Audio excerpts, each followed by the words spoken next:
Good morning प्यारे बच्चों।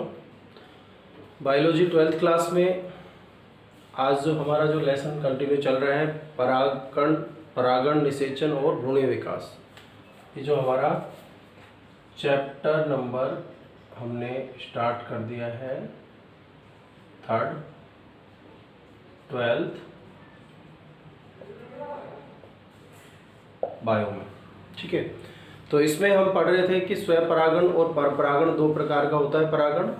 परागण यानी कि पुंकेसरों से परागकणों का निकलकर वर्तिकाग्र पर पहुंचना। इस क्रिया में हमने इससे पहले क्लास में स्वपरागण के प्रकार पढ़े और स्वपरागण के जो है अनुकूलन हमने पढ़े थे।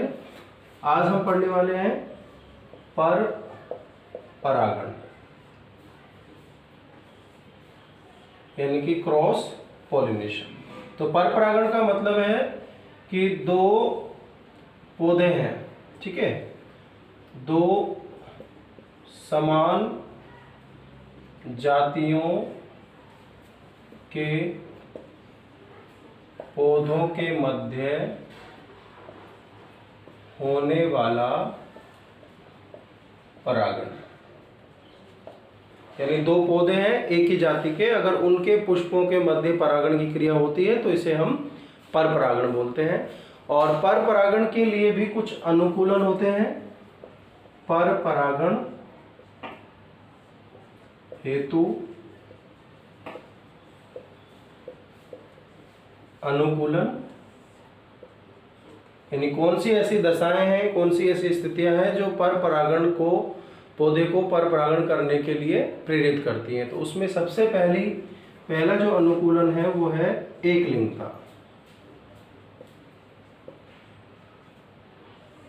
एक बार हम इन अनुकूलनों को लिख लेते हैं, फिर एक एक करके समझेंगे। भिन्न काल पक्वता,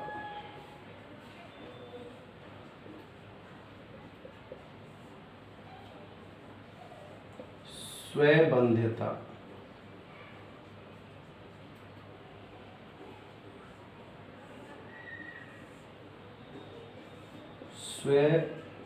अनिश्चितता,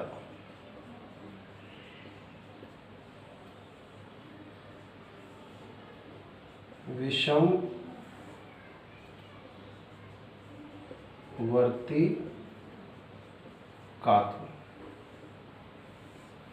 तो ये कुछ अनुकूलन है बच्चों, जो पौधे में अगर है तो पौधा परपरागण के लिए प्रेरित होता है। एक लिंगता का मतलब है कि जो जननांग है उसमें या तो पौधे में नर जननांग होगा या मादा जननांग, दोनों में से अगर एक ही प्रकार का जननांग मौजूद है तो हम कह सकते हैं कि पौधे में स्वपरागण नहीं हो सकता, क्योंकि स्वपरागण के लिए दोनों जननांगों का मौजूद होना जरूरी है। तो अगर एक ही जननांग है, एक लिंगी पौधा है, तो उसमें हमेशा परपरागण होगा, ठीक है। जैसे दूसरा अपन देखें, भिन्न काल पक्वता का मतलब है कि अलग अलग समय पर अगर परिपक्व हो रहे हैं, अलग अलग समय पर अगर नर जननांग और मादा जननांग परिपक्व होते हैं तो इसे बोलते हैं भिन्न काल पक्वता। और इस आधार पर पौधे दो प्रकार के होते हैं। पहला पुंपूर्वता और दूसरा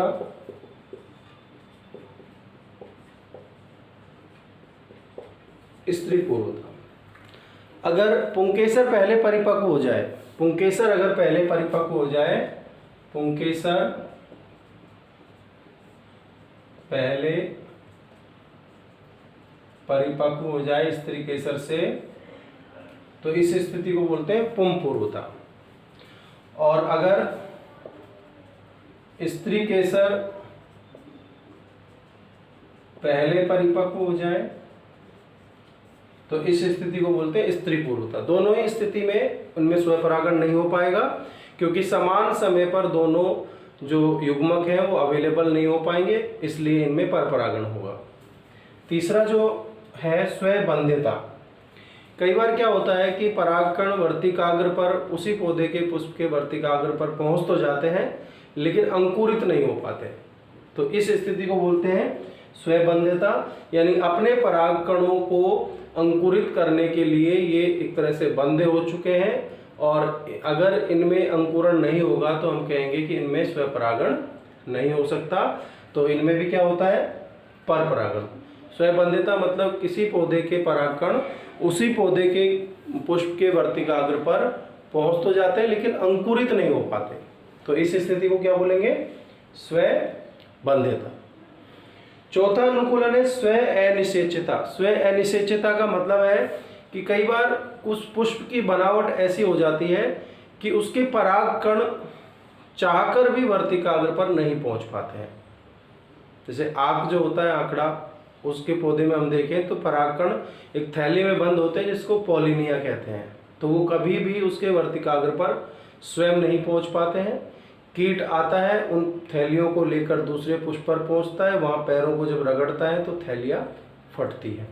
यानी इनमें स्वपरागण न होने का कारण क्या है कि इनकी बनावट कुछ इस प्रकार से होती है, आकारिकीय इनकी जो रुकावट हो गई बनावट में, उसकी वजह से, उस बाधा की वजह से परागकण वर्तिकाग्र पर नहीं पहुंच पा रहे हैं।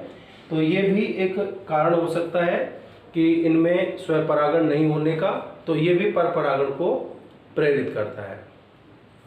पांचवा है विषम वर्तिकात्व। ये कहता है कि अगर वर्तिका और पुंकेसर दोनों की लंबाई में अंतर हो, और स्पेशली क्या हो कि मान लीजिए ये पुंकेसर तो रह जाए लंबाई में छोटा और वर्तिका हो जाए लंबाई में बड़ी, तो पुंकेसर जब यहाँ से निकलेंगे तो ये ऊपर तो जाएंगे नहीं, नीचे गिर जाएंगे, यानी कि इनके अंदर भी स्वपरागण नहीं होगा, ये परागकण दूसरे पुष्प पर चले जाएंगे। तो वर्तिका की लंबाई में अंतर होने पर भी इनमें स्वपरागण जो है वो नहीं हो पाता है, इनमें परपरागण होता है। तो बच्चों, परपरागण का मतलब होता है दो समान जातियों के पौधों के पुष्पों के मध्य होने वाला परागण, यानी एक पौधे के से पुंकेसर से परागकण निकलकर दूसरे पौधे के पुष्प के वर्तिकाग्र पर पहुंचता है।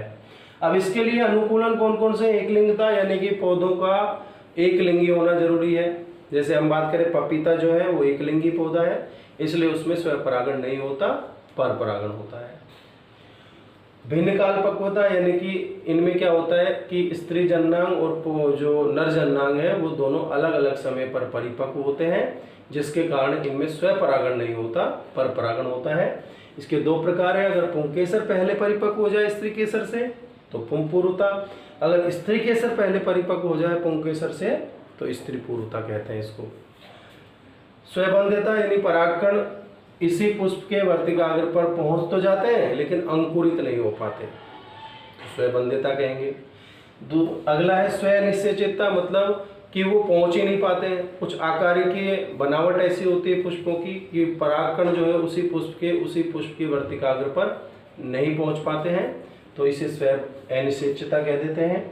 और विषम वर्तिकात्व यानी कि वर्तिका और पुंकेसर की लंबाई में अंतर होने से भी उनमें स्वपरागण नहीं हो पाता है।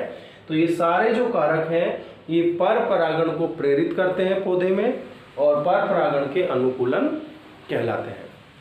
अगले अपने जो वीडियो में हम परपरागण के प्रकार की बात करेंगे और इसमें हम देखेंगे कि परपरागण माध्यमों के आधार पर, यानी जिस माध्यम से परागकण दूसरे पुष्प पर या दूसरे पौधे के पुष्प पर पहुंच रहे हैं, उस माध्यम के आधार पर ही हम इनका वर्गीकरण करते हैं।